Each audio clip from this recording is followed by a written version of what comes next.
For anybody following the projects I've been doing online, I don't know what people are following or not, but I have been recording them. They've been a lot of fun. I had an earlier project where we had gotten this 2003 Optimax 150 off of GovPlanet, and I spent a couple days getting it all worked through, figured out what was wrong with it, a couple different pumps, got it all running. We got the motor and decided we needed a boat for it. Try and make a long story short. We got 3 boats sitting here right now. This is our 68 Crestliner Dane, our 91 Crestliner Pro-Am, and our 88 Crestliner Sabre Great Lakes Edition with the hard top. Kind of gives you some idea of the brand loyalty we have to Crestliner. Happen to like it an awful lot. We've had this boat since I was really young. I think we bought this in either 80 or 83. We've had it for a very long time.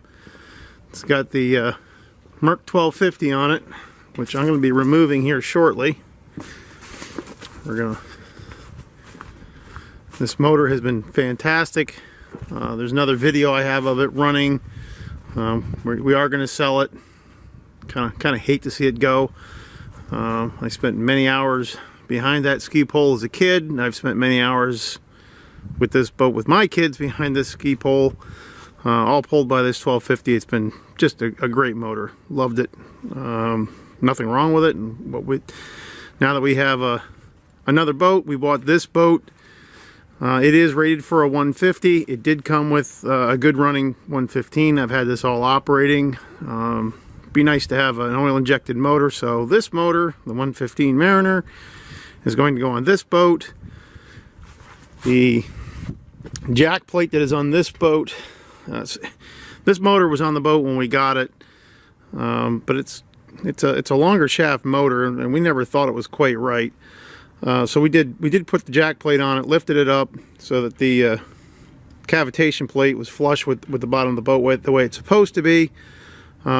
Doing some measurements, this 115 is already a short shaft, so it doesn't need the jack plate. The 150 Optimax we got is a long shaft, so it does need the jack plate. So jack plate coming off of this boat, 115 going on the boat, 150 going on the Pro-Am, a couple of other things. That's all tied up with motor swaps, but this boat is going to, when we remove the motor, I'm going to take this boat, we're going to flip it over. There's some old dents that have been there since we've had the boat, actually. They've been there for almost 40 years. I'm going to go ahead and turn this boat over.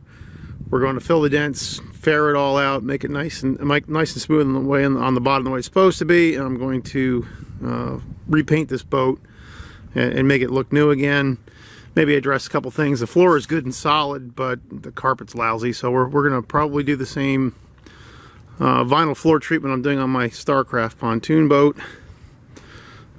Get this all done. These are all things I intend to get done by winter's end, so that come summertime these boats are all ready. This boat will end up getting repainted. Carpeting turned out to be good in it, just faded. We're looking at some options maybe to dye this carpet. I'm not quite sure yet what we're going to do. We are going to repaint it, make it, again, this look new also. Looking forward to getting this one on the water. We haven't had this on the water yet. Can't wait to get the 150 on it. And somewhere over the winter, I may take a look. Again, floor is really good. The paint we put on this 2 or 3 years ago did not hold up as promised at all. Probably going to do the vinyl treatment on this. I did repaint the bottom of this 2-3 years ago.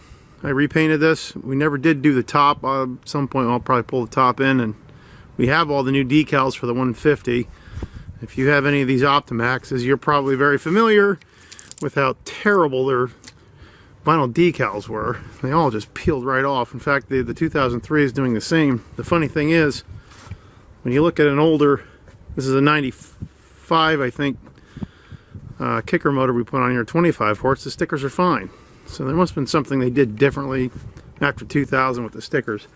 Same thing even with the Mariner. This is a 91 Mariner. Actually, it's a 90 Mariner. And you can see the stickers never delaminated. They stayed on nice just the way they're supposed to. So there's definitely something went on with that Optimax series. In fact, even the 1969 Merc, the decals never delaminated or peeled off that way.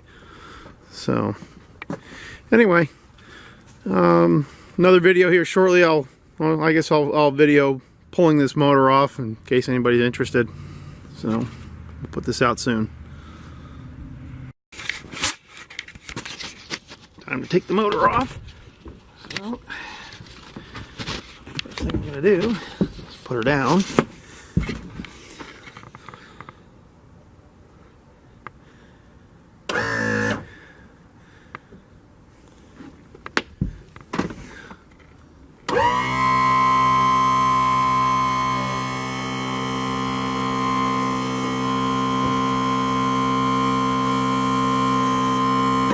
It's probably good and level.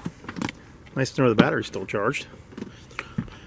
So I'm going to take the case off, put the lifting ring on.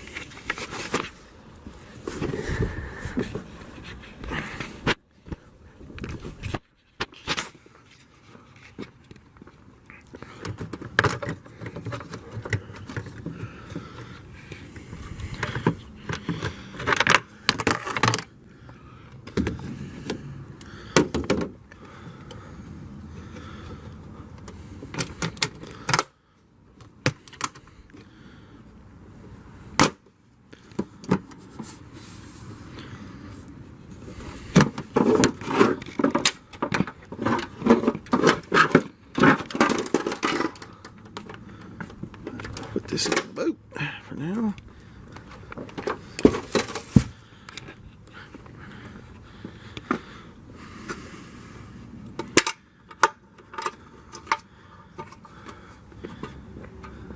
In we go.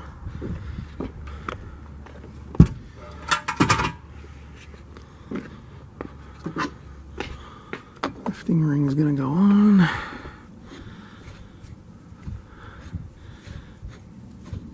If you deal with Mercury motors, this is indispensable. Highly recommend buying one.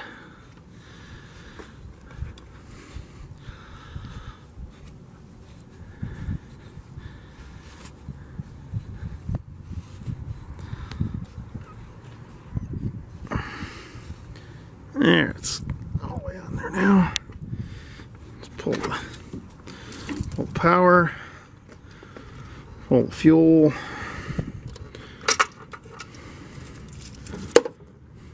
Fuel's off, power's off. We're going to take the shift cable off. We need to get our shift cables out. Actually, that's a 7/16. Let me go get a 7/16 and we'll get that off.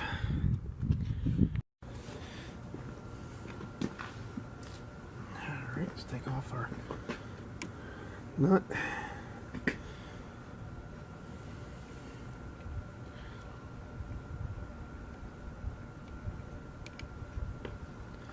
Put that there.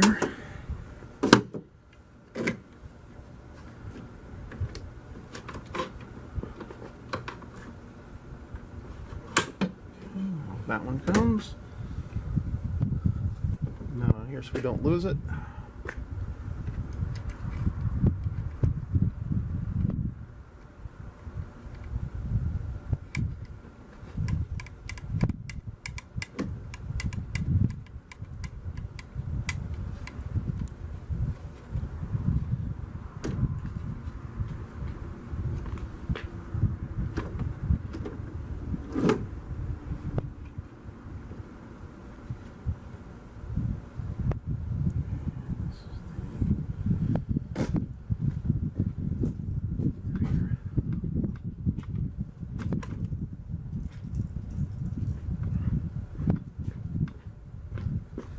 I just shifted this into forward gear. That moves this slide forward so it's not underneath the throttle. Now we can take the nut off here, take this keeper off, and out the cable comes.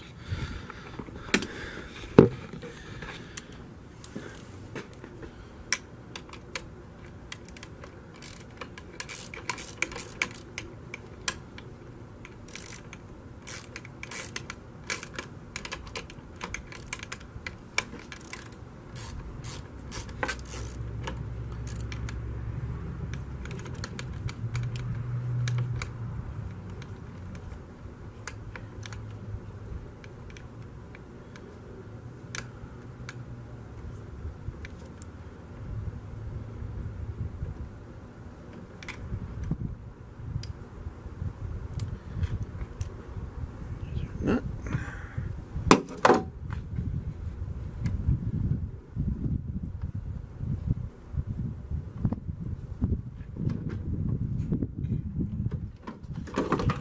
Out.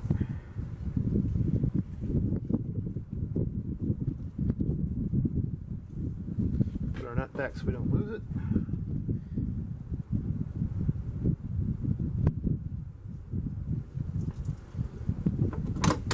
Shift cables are off.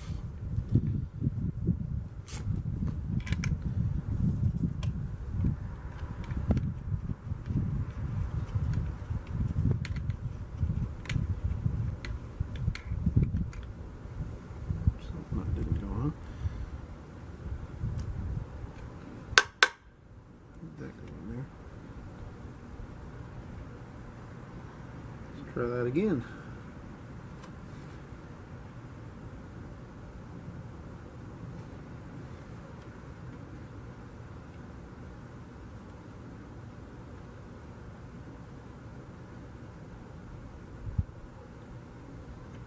Now that's going to go on there.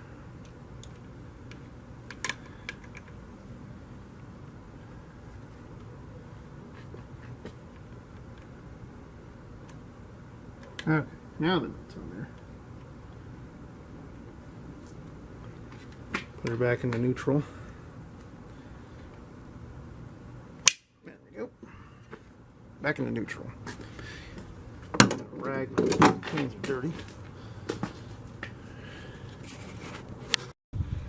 Alright, took the outside retaining nut off. 2 9/16. Take that bolt out, and then this should thread right off, and we should be able to loosen the packing and just take that out. Packing off the other side. 1-inch nut on this side. Take it out. Should be able to just slide this entire steering gear right out of there. Yet another project we're working on.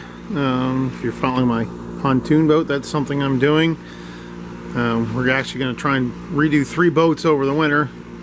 This is our 1969 Crestliner Dane, and you can see that the paint on this boat has really gotten abused. I think we painted this boat 30 years ago. You can see it's a custom paint job. We had a friend at the time had an auto body shop, and he had painted it for us. Did a really nice job.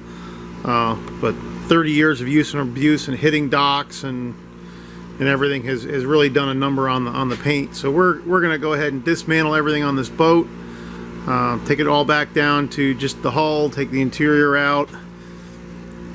I'm in the process of cleaning it out now, and the stuff you find in the side pockets that's been stuffed in there for, well, almost 30 years is amazing. So I've been pulling these things out. We'll be taking the ski pole off, taking the sides off. We're going to get this completely pulled apart, and we're actually going to we got some lifting rings. We're going to hoist it, and I'm going to flip it over. We're going to address the bottom, and then we'll pull this all down and reprimer it and paint it, and like most things that are aluminum boats, it'll look brand new. We have our 91 Pro-Am that's outside. The 115 that's on it is going to go on this boat. I think I mentioned that in an earlier video when we were getting ready to sell our 1250. So that'll get mounted. We'll put everything back together, and this should be, for all practical purposes, a brand new boat. Once again, every 30 years, I guess, on an aluminum boat, you can take it all back down to metal and get them to be nice and new again. And that's one thing that I tend to like about them. They tend to be very easy to redo and get to be new again, as far as I know, from what I can see inside and having felt around. The transom, the interior portion of the transom is really in good shape. We had actually put on, at the time we put on this motor bracket, we wanted some extra strength. We did put on an extra exterior transom board. This is marine grade plywood that we actually fiberglassed at the time. It looks to me like it's still in really good shape. I'm probably going to pull it off. It looks like it got compressed here a little bit. I want to make sure that it's in good shape. Plus it'll make it easier to paint if we pull this off. So I'll take it off and we'll give it a good check and make sure it's not soft or anything, and that the little bit of cracking I see at the very bottom of it on this board, I don't know if that's translating very well on the camera. I think I see it, and that just may be a little bit of stress, as opposed to anything rotten. It doesn't seem soft. It seems hard as a rock. I think all we did was just compress the wood a little bit on the fiberglass, and we'll just patch it up and clean it up a little bit.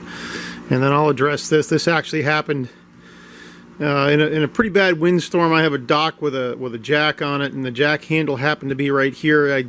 The bow rope had come loose during the windstorm and pushed this back to where the jack was and just smashed off of it all night long. Kind of an unfortunate thing after all these years that would happen to it, but we'll fare this out, clean it up. I'll get some more rub rail and we'll put it in here, and you won't even know. But looking forward to it. So we get this done, and then we'll work on the Pro-Am, and all boats will look new, hopefully, for spring and summer, and we'll be in good shape. The other thing I plan on doing on this, while I'm thinking about it and mentioning things, this carpet is tired. The wood underneath is in really good shape. Nothing is soft or rotted on the plywood and the floor. Cannot stand carpet. I just absolutely can't stand it. I'm putting vinyl on my Starcraft pontoon boat. I can actually get this same color in a 34 mil marine vinyl. So I think we're going to probably vinyl these floors. Again, easier to maintain, stay cleaner, look nicer longer. We'll repaint these interior sides with vinyl paint to be white again. We have another old junk boat we're looking at down back. This steering gear is getting pretty tired. The cable itself, while it does work just fine and has worked fine for quite a long time, it was getting a little stiff the last year or two, and I think this may finally be on the way out, even though it's not frozen or anything. The plastic is off the cable, and I think it's letting moisture in probably right in this spot. As far as I know, that's the original 1969 cable. So I think it'll be time to go ahead and replace it. I believe with the 115 we'll still be able to use the tack. I think it'll still run up just fine. I know the ammeter is a relatively new style. As far as I know, everything should still be plug and play. It's working off of this today. The old cabling, I still have it here. This is the old style cable. It goes with the 1250. When we sell the motor, I'm going to go ahead and I'll pull that off. It'll go with the motor. And if you've seen some of the other videos when we've been running things off of the control from this boat, this control system on any of the newer motors right here is the regular plug. That this is the piece that's going over to the older style 1250 piece. This is the plug going up to the control, and that is a direct connection then right into the newer style motor, in this case the 115.